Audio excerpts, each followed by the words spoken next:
Wife throws drink at husband for not paying the bill, but his next move shocked everyone. The candlelight cast a warm glow across the starch-white tablecloth, illuminating the crystal glasses that reflected tiny constellations across the table's surface. Alex Mercer adjusted his tie, a subtle navy silk that complemented his tailored charcoal suit, as he watched his wife Rachel's perfectly manicured fingers drum lightly against her wine glass. The restaurant, Lucille, was the crown jewel of the city's fine dining scene, where reservations were secured months in advance and the clientele consisted exclusively of the upper echelon of society. 7 years? Rachel mused, her crimson lips curving into a practiced smile as she raised her glass. Her blonde hair was swept into an elegant updo, diamond earrings catching the light with every slight movement of her head. 7 years of marriage deserves Chateau Margaux, don't you think? Alex nodded, lifting his own glass. His eyes, a deep brown that usually radiated warmth, seemed distant tonight, as if focused on something beyond the present moment. 7 years? He echoed, his voice smooth but carrying an undertone that Rachel couldn't quite place. From the outside, they were the quintessential power couple. Alex, the brilliant investment strategist whose firm managed portfolios worth billions. Rachel, the savvy real estate developer whose latest luxury condominium project had been featured in Architectural Digest. Both in their mid-30s, both impossibly attractive, both seemingly living the dream that others could only aspire to. "You're quiet tonight," Rachel observed, setting down her glass after taking a delicate sip. "Still thinking about the Westbrook account?"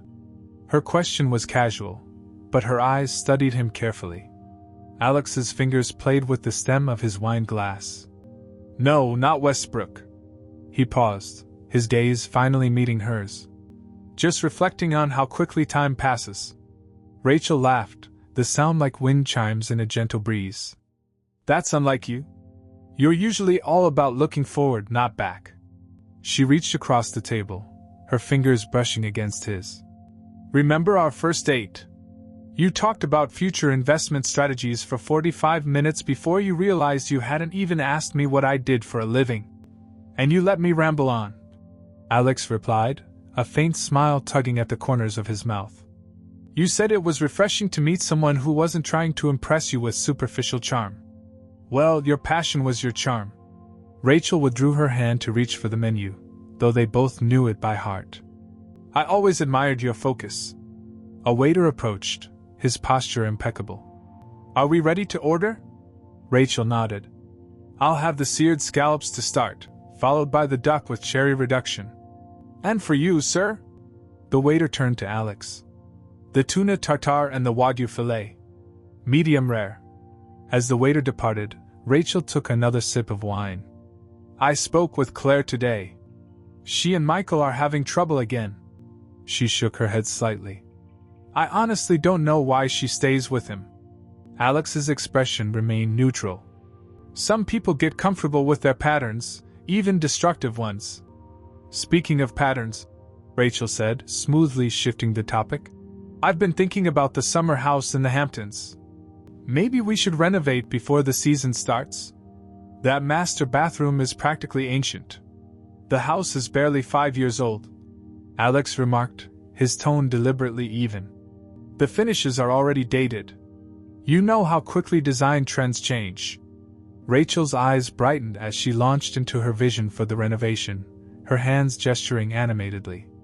Alex watched her, his expression unreadable. He nodded at appropriate intervals, occasionally asking a question, but his mind seemed elsewhere. Their appetizers arrived, presented with artistic flair on gleaming white plates. Rachel paused her renovation monologue to admire the presentation, snapping a quick photo with her phone. "Perfect for Instagram," she said with a smile. "Though I won't post until tomorrow.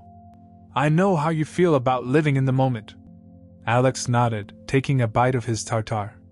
"It's good," he commented, though he barely seemed to taste it.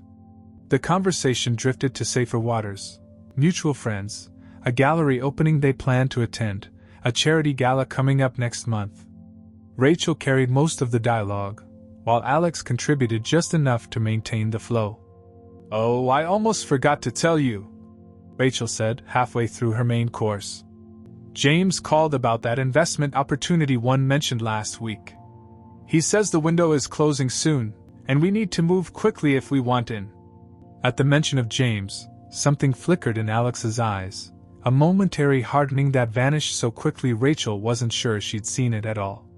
James, Alex repeated, cutting into his steak with precision. Always with the time-sensitive opportunities. Rachel's smile faltered slightly. He's just looking out for us. The returns on the last venture were impressive. They were, Alex conceded, reaching for his water glass instead of his wine.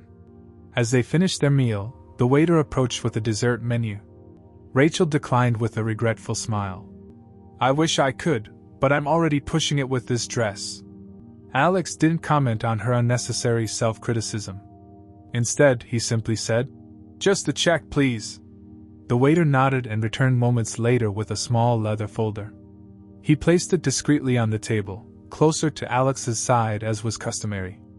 Alex opened it, glanced at the total, $427.89, and closed it again. He set it back on the table and looked at Rachel. "Aren't you going to pay?" she asked, her voice light but with a hint of confusion. "No," Alex replied simply, his voice calm and measured. "I don't think I will." Rachel's smile froze on her face. "What do you mean?" She let out a nervous laugh, glancing around to see if anyone had heard. "Is there something wrong with the bill?" "The bill is accurate," Alex said, his voice still unnervingly calm. "I'm just not going to pay it." The color began to rise in Rachel's cheeks. "Alex, what are you doing?" she whispered, leaning forward. "If this is some kind of joke, it's not funny. We're at Lucille, for God's sake. I'm perfectly aware of where we are," Alex replied, his eyes now clear and focused, the distant look completely gone. He sat back in his chair, regarding her with an expression she had never seen before, detached, almost clinical. "And no, Rachel, this isn't a joke."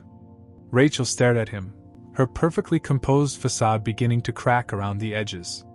The waiter hovered uncertainly a few tables away, clearly sensing that something was amiss. "Alex," she hissed, her voice barely audible. "Pay the bill. Now."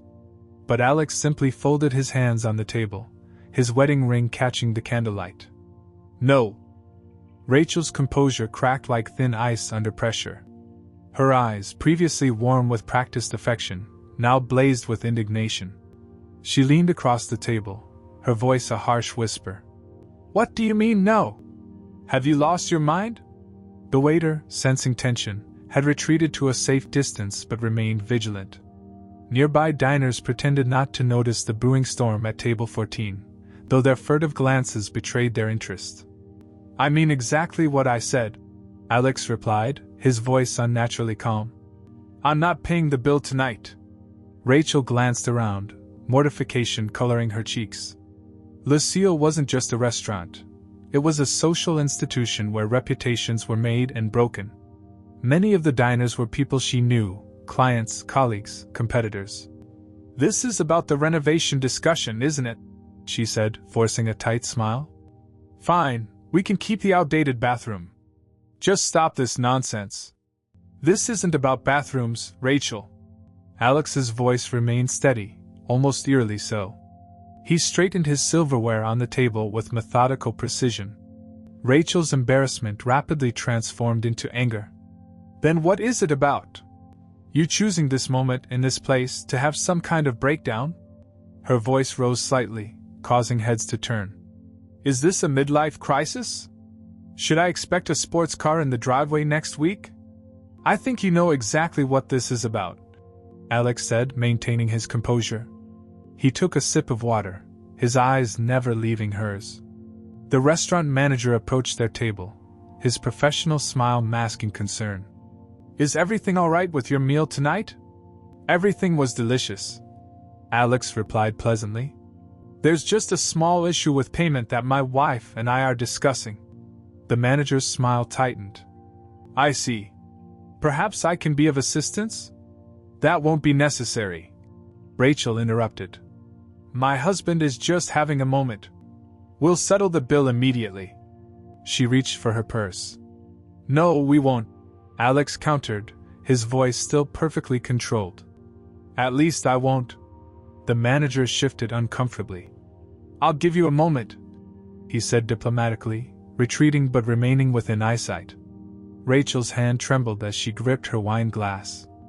"I don't know what game you're playing, but you're embarrassing us both." "I'm not playing a game, Rachel. I'm simply done pretending." "Pretending what?" Her knuckles whitened around the glass. "That everything is fine. That we're fine." Alex leaned forward slightly. "That you're not lying to me."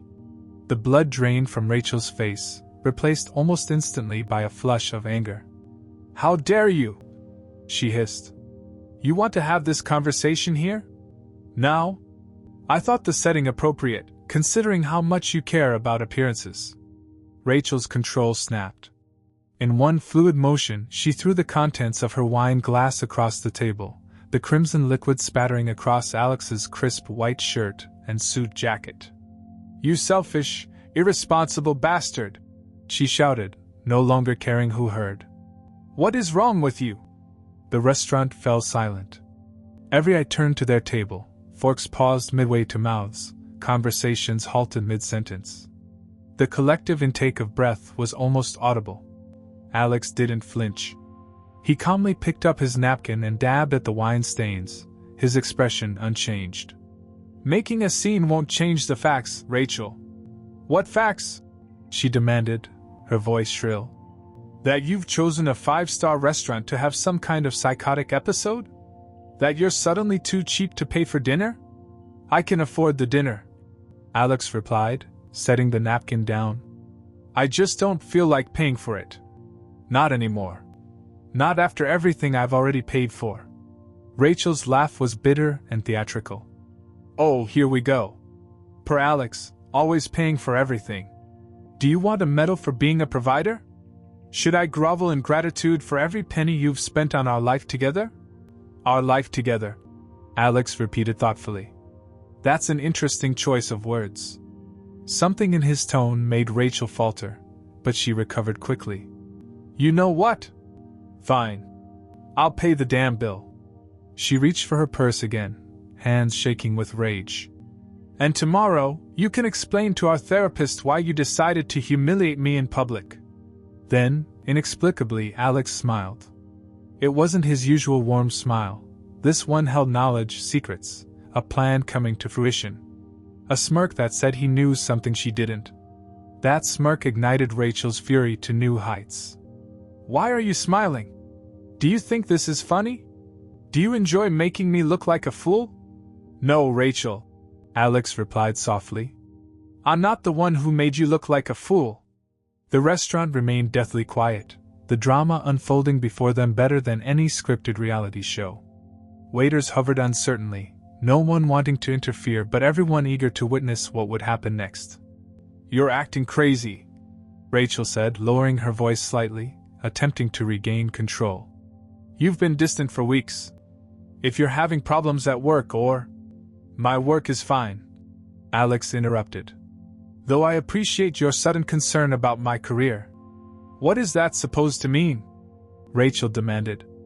"It means I find your concern selective and convenient," Alex replied.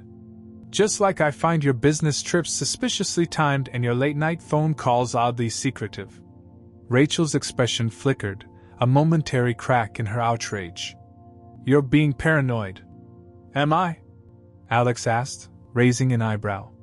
"Because paranoia suggests unfounded suspicion, and my suspicions are anything but unfounded." Rachel opened her mouth to respond, but Alex continued. "Tell me, how is James these days? Still giving you investment advice at the Grand Meridian Hotel at midnight?" The color drained from Rachel's face for the second time that evening. "You're having me followed?" she whispered. "I didn't need to," Alex replied. "You've been careless. Or perhaps just arrogant." The restaurant had become a theater, the patrons a captive audience to their marital implosion. No one even pretended not to listen anymore. "Whatever you think you know," Rachel began, but Alex cut her off by reaching into his jacket pocket. "I don't think, Rachel. I know." He pulled out his phone, tapped the screen a few times, and placed it on the table, facing Rachel. He pressed play on a video. As the audio began to fill the silence of the restaurant, Rachel froze, her expression transforming from anger to horror in a single, terrible moment. "No," she whispered, lunging for the phone. But it was too late. The truth was already playing for everyone to hear. The recording's audio filled the hushed restaurant, crystal clear and devastatingly unmistakable. "Once we have access to all the accounts, we'll need to move quickly," Rachel's voice said from the phone. The video showed her sitting on the edge of a king-sized bed in what was clearly a hotel suite, hair down, makeup still perfect despite the late hour. She wore a silky blouse that Alex had never seen before. "How much time do you need?" asked a male voice, smooth, confident, and familiar. The camera panned to reveal James Harrington, Rachel's supposed business associate. He was lounging in an armchair, shirt unbuttoned at the collar, expensive watch glinting under the room's soft lighting. "Not long. Alex trusts me completely," Rachel replied with a laugh that made Alex's jaw tighten. "He doesn't question anything I do with our finances. I've been moving small amounts for months. He hasn't noticed a thing." The restaurant had gone completely silent, every patron and staff member transfixed by the unfolding drama. Several people had discreetly taken out their own phones, recording the scene. Rachel lunged again for the device, but Alex calmly moved it out of her reach. "Turn it off," she hissed, her voice barely audible. "Why? I thought you enjoyed an audience," Alex replied, keeping his eyes fixed on hers as the video continued to play. On screen, James stood and walked toward Rachel, resting his hands on her shoulders. "And you're sure the plan will work? Getting rid of him won't be easy. Once we have his money, getting rid of Alex will be the easy part," Rachel said, leaning into James's touch. "He'll be devastated when I leave, but if he becomes a problem..." She made a dismissive gesture with her hand. "We have options." Several gasps echoed through the restaurant. The words, "getting rid of," and "options" hung in the air, sinister with implication. Rachel's face had turned ashen, her previous rage replaced by naked fear. "It's not what it sounds like," she stammered, looking around wildly as if seeking an escape route. "So tell me, Rachel," Alex said, his voice still unnervingly steady. "What exactly does it sound like when my wife and her lover discuss stealing my money and getting rid of me? I'm genuinely curious about your interpretation." The video continued, showing Rachel pulling James down for a passionate kiss, then whispering something inaudible that made him laugh. As they moved toward the bed, Alex mercifully paused the playback. "There's more, of course," he said, pocketing his phone. "Much more. But I think we've all seen enough for now, don't you?" Rachel was breathing rapidly, her perfectly constructed world crumbling around her. "You edited that," she accused, desperation in her voice. "You manipulated the audio." "Did I?" Alex asked calmly. "You know, that's interesting, because I have the original files verified by a forensic audio specialist. Would you like me to call him as a witness when this goes to court?" "Court?" Rachel repeated, the word barely audible. "Oh yes," Alex nodded. "There will be legal proceedings. Quite extensive ones, I imagine." An older couple at a nearby table stood up and left hurriedly, the woman shooting Rachel a disgusted look. Another table followed suit, then another. The exodus had begun. "You're taking this completely out of context."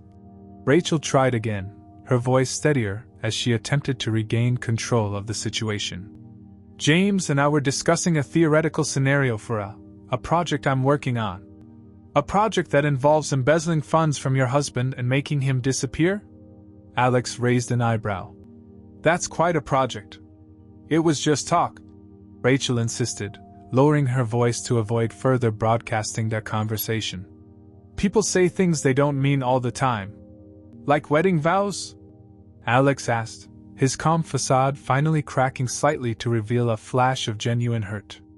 He quickly masked it, but not before Rachel saw it. Sensing a vulnerability, she leaned forward.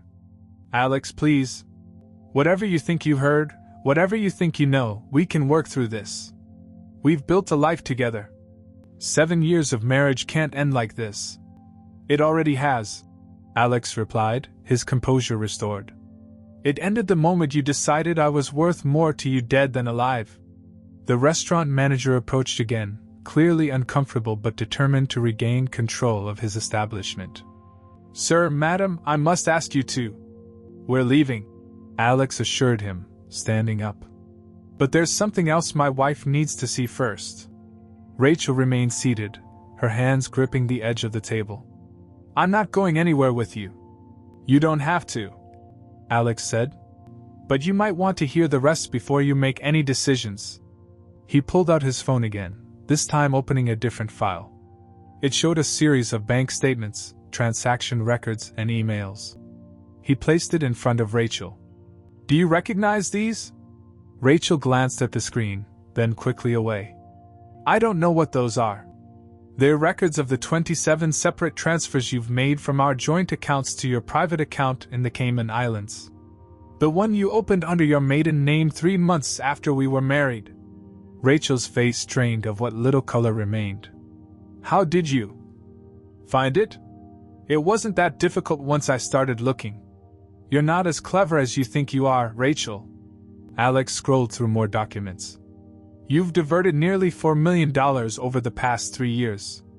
Small amounts at first, then larger ones. Including $500,000 last month alone. He looked up at her. Were you planning to leave soon, or were you waiting until you'd taken everything?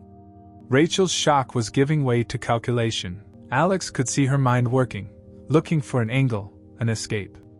Those transfers were for investments, she said carefully. I was growing our portfolio. With James? Alex asked mildly. The same James who lost his investment license 2 years ago for securities fraud? That James?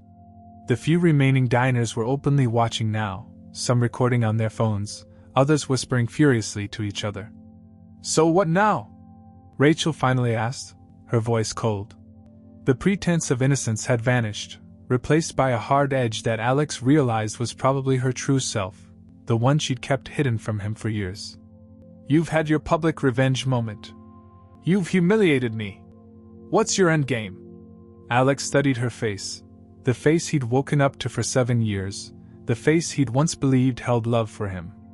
Now, he saw only a stranger looking back at him. This isn't a game, he said quietly. It never was for me. Rachel sneered, dropping all pretense. Everything's a game, Alex. You just didn't know we were playing.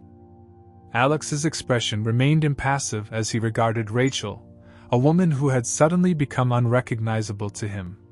The mask had fallen completely now, revealing someone he'd never truly known. How long have you known? Rachel asked, her voice low and tightly controlled. The few remaining diners were still watching, but she no longer seemed to care about the audience. About your affair with James? 3 months. Alex settled back into his chair. About your plan to steal my money? A little over 2 months. About your discussions regarding getting rid of me? He paused, watching her face carefully. 6 weeks. That was quite the revelation, I must say. Rachel's eyes narrowed. And you've just been, what? Pretending everything was normal all this time? I learned from the best, Alex replied with a slight shrug. You've been pretending for years, haven't you?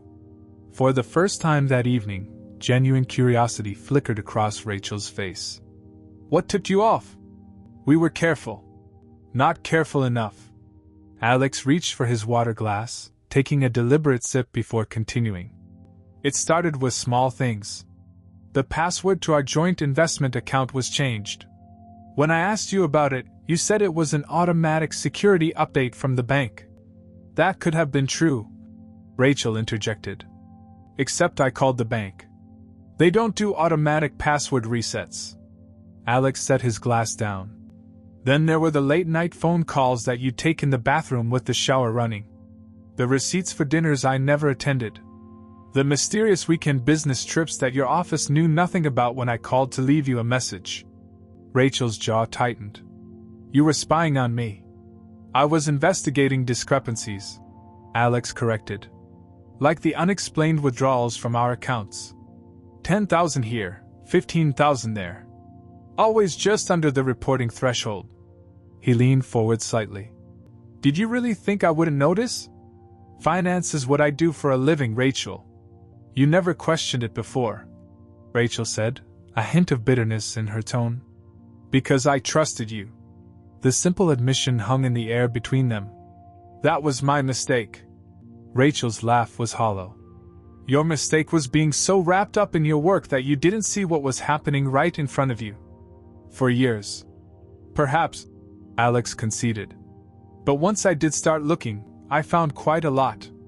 Including the burner phone in your desk drawer, the one you used to communicate with James. And the second credit card under your maiden name that you used to pay for hotel rooms. He paused. The Grand Meridian seems to be your favorite. Roommate 12 specifically. They even know your preferred champagne. Rachel's expression darkened. So you hired someone to follow me? I hired someone to gather evidence. Alex corrected. Malcolm Reeves. Perhaps you've heard of him? Former FBI, now the most sought-after private investigator in the city. A flicker of recognition crossed Rachel's face. The bald man at the coffee shop last month. He was watching me. He was doing his job, Alex replied. And doing it well. He's the one who installed the recording devices in room 812 the day before your last meeting with James. That's illegal, Rachel hissed. You can't record people without their consent. Actually, in this state, only one party needs to consent when there's reasonable suspicion of criminal activity, Alex informed her calmly. And conspiracy to commit financial fraud and... He lowered his voice slightly. Rachel flinched at the word. Getting rid of me, exploring options if I became a problem after you took my money. A prosecutor would have a field day with those phrases, Rachel. Alex's tone remained conversational, as if they were discussing weekend plans rather than criminal conspiracy. Especially when paired with the searches on your laptop. Rachel froze. What searches? Untraceable poisons, Alex quoted from memory. How to make a death look like natural causes. Inheritance laws for spouses. Fascinating reading material. The blood drained from Rachel's face. You accessed my private computer? Malcolm did. He's very thorough. Alex gestured vaguely. He also found your little notebook with the timeline. June was the target month, wasn't it? Just after the Westbrook deal was set to close. Another $12 million that would have made its way into our accounts, and then promptly disappeared into yours. Rachel remained silent, her mind clearly racing for a way out. What I can't quite figure out, Alex continued, is whether you ever had genuine feelings for me, or if this was your plan from the beginning. Does it matter? Rachel asked coldly. I suppose not. Alex nodded thoughtfully. Not anymore. The restaurant had emptied considerably, but the remaining patrons and staff were still watching the drama unfold, transfixed. The manager hovered nearby, clearly torn between intervening and allowing the spectacle to continue. So what now? Rachel repeated her earlier question, but this time there was a hint of nervousness beneath her bravado. You've exposed me. Humiliated me. Is that enough for you? Not quite, Alex replied. You see, while you were busy planning my demise, I was making some arrangements of my own. Rachel's eyes narrowed suspiciously. What kind of arrangements? Financial ones, for starters, Alex said. As of this morning, I've dissolved our joint accounts and transferred all my assets to new accounts that you have no access to. You can't do that, Rachel snapped. Half of everything is legally mine. That would be true in a normal divorce, Alex agreed. But fraud, theft, and conspiracy tend to complicate matters. My lawyers assure me that under the circumstances, your claim to marital assets will be minimal at best. Rachel's confident facade began to crack. My name is on the house. The vacation properties. The investment portfolios. Not anymore, Alex informed her. And before you start planning your next move, you should know that I've already filed reports with the FBI's Financial Crimes Unit, the State Attorney General's office, and the IRS regarding your offshore accounts and fraudulent activities. Rachel's face contorted with rage. You son of a... Additionally, Alex continued, cutting her off, I've provided them with copies of all the evidence Malcolm gathered, including the recordings of you and James discussing how to, as you put it, get rid of me. The implication sank in, and Rachel went very still. You're having me arrested. That's not up to me, Alex replied. But from what my lawyer tells me, the authorities take conspiracy quite seriously. Rachel's eyes darted around the restaurant, as if suddenly realizing the scale of her exposure. This whole dinner, she said slowly, it was a setup. I prefer to think of it as the final act, Alex said. I wanted to see your face when you realized it was over. All of it. The lying, the stealing, the betrayal. And the public humiliation? Was that necessary? Rachel's voice was tight with anger. That was a personal touch, Alex admitted. Perhaps not my finest moment, but after discovering my wife of 7 years was planning to clean out my accounts and then arrange my death, I felt entitled to a bit of theater. Rachel stared at him, a complex mixture of emotions crossing her face, rage, fear, and something that might have been a grudging respect. So what now? She asked for the third time that evening, but now there was defeat in her voice. You walk away the wounded hero while I get carted off to prison? Alex reached into his jacket and removed a manila envelope, sliding it across the table toward her. What's this? Divorce papers, Alex said simply. Already signed by me. My terms are non-negotiable, but significantly more generous than you deserve. Sign them, and we can both move on with our lives. Rachel stared at the manila envelope as if it might contain something volatile. With reluctant fingers, she opened it and slid out the documents, her eyes scanning the pages rapidly. As she read, her expression shifted from wariness to disbelief. This can't be serious, she said finally, looking up at Alex. You're letting me keep the apartment in Manhattan and a settlement of $2 million? Her voice dropped to a whisper. After everything I've done? Alex's face remained impassive. Consider it the price of a clean break. There has to be a catch, Rachel said, flipping through the pages suspiciously. The catch, as you put it, is that you sign a full confession detailing your financial fraud and conspiracy with James. That confession will be held by my attorney, to be used only if you ever attempt to contact me again or challenge the divorce settlement. Rachel's eyes narrowed. And if I refuse to sign either document? Then I walk out of here and let the authorities handle everything. Alex checked his watch. They should be receiving all my evidence within the hour, actually. Malcolm is quite efficient. You're bluffing, Rachel said, but uncertainty flickered in her eyes. Am I? Alex took out his phone and pulled up a message thread. He turned the screen toward her, showing a text from Malcolm. Files ready for delivery to FBI Financial Crimes Unit. Awaiting your signal. The blood drained from Rachel's face. I could run. With what money? Alex asked quietly. I froze your Cayman accounts this morning. Rachel's head snapped up. That's impossible. You couldn't have. It's amazing what can be accomplished when you have definitive proof of criminal activity, Alex replied. The banking authorities were quite cooperative once they reviewed the evidence. I don't believe you, Rachel whispered, but her voice lacked conviction. Alex slid his phone across the table. Call your bank. Check your balance. Rachel hesitated, then picked up the phone with trembling fingers. She navigated to a saved number and dialed, shifting to put the phone against her ear. Alex watched as she entered a series of numbers, presumably her account password, then saw her face crumple as she received the confirmation. How did you? She began, her voice breaking. As I said, my legal team has been thorough. Alex reclaimed his phone. Everything you've stolen from me over the years, all $4 million, has been recovered. The only money you have left is what I'm offering in that settlement. Rachel's composure was cracking, the cool, calculating woman from moments ago replaced by someone on the edge of panic. What about James? Does he know about this? Mr. Harrington was picked up by the police 3 hours ago for questioning regarding financial fraud and conspiracy charges. I believe he's still at the precinct. They've arrested him? Rachel's voice rose sharply. Not yet. But they will, especially after they receive the evidence package. Alex glanced at his watch again. I'd estimate he has about 45 minutes of freedom left. Less if he says something incriminating during questioning. Rachel's mind was visibly racing, calculating angles, possibilities, escapes. And what's to stop me from walking out right now?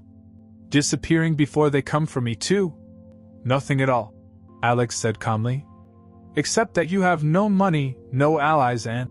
He gestured around the restaurant, where several patrons still had their phones out, recording. Your face will be all over social media within the hour. The scorned wife caught planning to murder her wealthy husband makes for quite a headline. A waiter approached their table, not their previous server, but a tall man with keen eyes and an almost imperceptible earpiece. He positioned himself near Rachel's chair, his stance casual but alert. Oh, Alex added, as if just remembering something trivial. I should mention that Connor here isn't actually a waiter. He's another associate of Malcolm's, a former military policeman who's been keeping an eye on things all evening. Rachel glanced up at the man, who nodded politely but remained vigilant. So you see, Alex continued, your options are rather limited. Sign the papers, take the settlement, and walk away, or face charges that will likely result in 15 to 20 years in federal prison. Rachel's gaze shifted between Alex, the false waiter, the divorce papers, and the exit. For a moment, Alex thought she might bolt, but then her shoulders slumped slightly. You've thought of everything, haven't you? Her voice contained a mixture of bitterness and reluctant admiration. I learned from watching you, Alex replied simply. For years I observed how meticulously you planned everything, your social appearances, your business dealings. When I realized what you were really planning, I applied the same attention to detail. Rachel picked up the pen that lay beside the divorce papers. And if I sign these? What happens then? Then you walk out of here a free woman with $2 million. You start a new life somewhere else, and we never see each other again. Just like that? After what you claim I was planning to do to you. Rachel's tone was incredulous. You're either a saint or a fool, Alex. Neither, Alex said, his voice softening slightly for the first time that evening. Just someone who wants this chapter of his life closed cleanly. Rachel studied his face for a long moment. Did you ever really love me? Alex considered the question. Yes, he said finally. I did. And that's why this hurts so much. A flicker of something, perhaps genuine remorse, crossed Rachel's face. Then it vanished, replaced by cool pragmatism. She uncapped the pen. For what it's worth, she said, poising the pen over the signature line. I did love you in the beginning. Before James. Before I saw an easier path. I know, Alex replied quietly. That's the tragedy of it all. Rachel signed the divorce papers with a quick, decisive hand, then pushed them across the table toward Alex. There. It's done. Alex checked that all the necessary lines were signed, then slid a second document toward her. Now the confession. Rachel's jaw tightened, but she took the confession and began to read it. This makes me sound like a monster, she said after a moment. It simply states the facts, Alex replied. Everything in that document is supported by evidence. With obvious reluctance, Rachel signed the confession as well, then set down the pen with a finality that marked the end of their 7-year marriage. Alex gathered the documents and returned them to the envelope. He signaled to Connor, who moved slightly closer to Rachel's chair. We're finished here, Alex told the false waiter, standing up from the table. Make sure Ms. Mercer, Ms. Lawson now, gets home safely. And ensure she doesn't make any stops along the way. Connor nodded. Yes, sir. Alex turned to leave, then paused, looking down at Rachel one last time. Goodbye, Rachel. Rachel remained seated, her face a mask of controlled fury and defeat. This isn't over, Alex. You realize that, don't you? Alex merely nodded to Connor and walked away, leaving Rachel behind with what remained of her shattered plans. 3 days after the confrontation at Lucille, Alex sat at a small table in Café Margot, a modest bistro that couldn't have been more different from the upscale restaurant where his marriage had ended. No crystal chandeliers or starched linens here, just worn wooden tables, mismatched chairs, and the rich aroma of fresh coffee and baking bread. He stirred his espresso slowly, watching the morning light filter through the cafe's windows. Outside, the city moved at its usual frenetic pace, but inside, he felt a peculiar stillness. The weight he'd carried for months had finally lifted. "Refill, Mr. Mercer?" asked the cafe owner, a gray-haired woman named Maria who knew him as a regular. "Please," he replied with a genuine smile. "And I think I'll try one of those almond croissants today. Branching out, are we?" Maria teased as she poured his coffee. "After 2 years of the same order every time?" Alex nodded. "I'm discovering I enjoy change more than I thought." As Maria walked away, Alex's phone buzzed with an incoming text from Malcolm. "Thought you'd want to see this. Just hit the news." Attached was a link to a news article. Alex clicked it open and read the headline. "Prominent real estate developer and former financial advisor arrested on conspiracy charges." Below was a mugshot of James Harrington, looking considerably less polished than the last time Alex had seen him. The article detailed how James had quickly turned on Rachel after his arrest, offering evidence against her in exchange for leniency. Rachel, in turn, had been arrested while attempting to board a private flight to Mexico, violating the terms of her agreement with Alex barely 24 hours after signing it. Alex set his phone down, feeling neither satisfaction nor remorse, just a distant sense of inevitability. He had known Rachel wouldn't accept defeat gracefully. That's why he'd had Connor follow her, why he'd alerted authorities to watch airports and private airfields. The confession she'd signed had been delivered to prosecutors the moment she violated their agreement. The cafe door chimed as new customers entered, and Alex instinctively glanced up. For a moment, his breath caught as he saw a tall blonde woman in a designer coat. But it wasn't Rachel, just a stranger with a similar silhouette. "Still looking over your shoulder?" a familiar voice asked. Alex turned to find Malcolm sliding into the chair across from him. The private investigator looked out of place in the homey cafe, his tailored suit and vigilant eyes more suited to corporate boardrooms or surveillance vans. "Force of habit," Alex admitted. "I'm working on it." Malcolm nodded toward Alex's phone. "Saw the news?" "Just now. Rachel tried to run." "Predictable," Malcolm said with a shrug. "People like that always believe they're the exception, that they're too smart to get caught." He studied Alex's face. "How are you holding up?" Alex considered the question. "Better than expected," he said finally. "Sleeping through the night for the first time in months." Maria brought over Alex's croissant and a coffee for Malcolm, who thanked her with a nod. Once she was out of earshot, Malcolm leaned forward. "The video from Lucille has gone viral," he said quietly. "Over 5 million views across different platforms. People are calling you everything from a tactical genius to a vindictive showman." Alex winced. "I never wanted fame. Nobody ever does until they get it," Malcolm replied. "But the good news is, this kind of story has a short shelf life. Something more scandalous will come along, and people will forget." "What about Rachel and James?" Malcolm sipped his coffee. "They're facing serious charges. Financial fraud, conspiracy, attempted flight to avoid prosecution. With the evidence we gathered, they're looking at significant prison time." Alex broke off a piece of his croissant but didn't eat it. "I offered her a way out," he said quietly. $2 million and a clean break. Why couldn't she just take it and disappear?" "Because people like Rachel don't know when to walk away," Malcolm replied. "They always think they can win, even when the game is clearly over."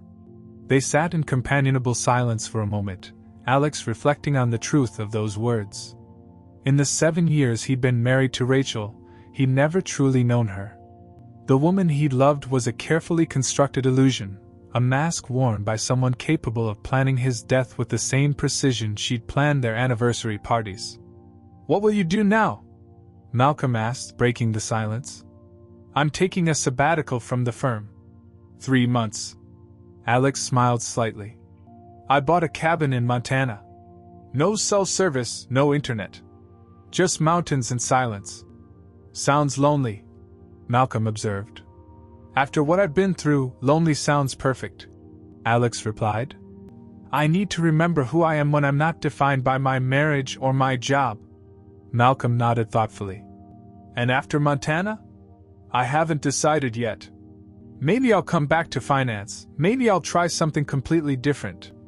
Alex took a bite of his croissant, savoring the buttery layers and sweet almond filling. For the first time in years, the future feels open. Uncertain, but open. "Well, if you ever need my services again," Malcolm began. "I sincerely hope I don't," Alex cut in with a small laugh. "No offense." "None taken," Malcolm replied, raising his coffee cup in a mock toast. "To new beginnings." Alex raised his own cup. "To new beginnings." As they drank, Alex's phone buzzed again with another news alert. He ignored it. Whatever it was, more developments in Rachel's case, more public reaction to the restaurant confrontation, it could wait. The world would keep spinning without his constant attention. Outside the cafe window, he watched a young couple walk by, hand in hand, laughing at some shared joke. Once, the sight might have filled him with bitterness or regret. Now, he felt only a gentle acknowledgement of what he'd lost, what he'd survived, and what might still lie ahead. The morning sunlight warmed his face as he finished his coffee. For the first time in longer than he could remember, Alex Mercer felt peace. Not happiness, not yet, that would come later. But peace, pure and simple. The kind that comes after a storm has passed, when the air is clean and new possibilities stretch out before you like an open road. He paid his bill, left Maria a generous tip, and stepped out into the bustling city street. Ahead lay uncertainty, solitude, healing, and beyond that, a future entirely of his own making. Alex walked forward, leaving the shadows of his past behind with each step.